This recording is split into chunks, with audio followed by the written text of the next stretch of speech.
I remember sitting on my couch, having a very deep discussion with my wife. It was a good conversation with religion at its forefront. You see, we were just married, and we began asking each other questions that ran deep into the soul. Questions about whether one could lose their salvation, about the correct way to be baptized. Basically, those questions that unfortunately cause division in today's church. Then she asked me a very simple question. Is God your buddy, or is he your king? I replied that God was my buddy and someone that I would occasionally give a call to. My wife's response was not what I expected. She challenged me to have a right relationship with Jesus. She challenged me to view him as a king and not just a friend.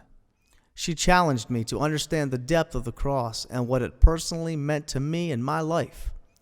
Of course, I didn't want a woman telling me what to do, so I was aggravated and had had enough of that conversation. Then as evening passed, I could not get my wife's question out of my head. Is God your buddy or your king?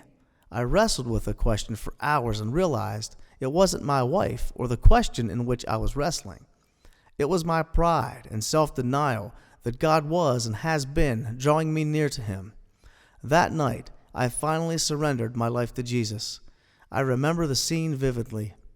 It was in our bedroom where my weak knees dissolved into the beige carpet, my arms outstretched wide, reaching into the heavens, asking Jesus to forgive me of my sin nature, acknowledging his brutal death on the cross, and being freed by his resurrected body that conquered death so I may die no longer.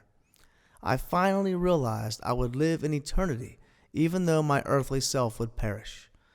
I was no longer just God's buddy who would occasionally engage in conversation. I had become a child of the King. I began loving God and serving God from that point on in my life. Yes, it is true that Jesus is still my friend. I now do my best to serve him as my Lord and Savior and King. I realized it was time for me not just to live like I was saved by Jesus, but now to live as one called by a king.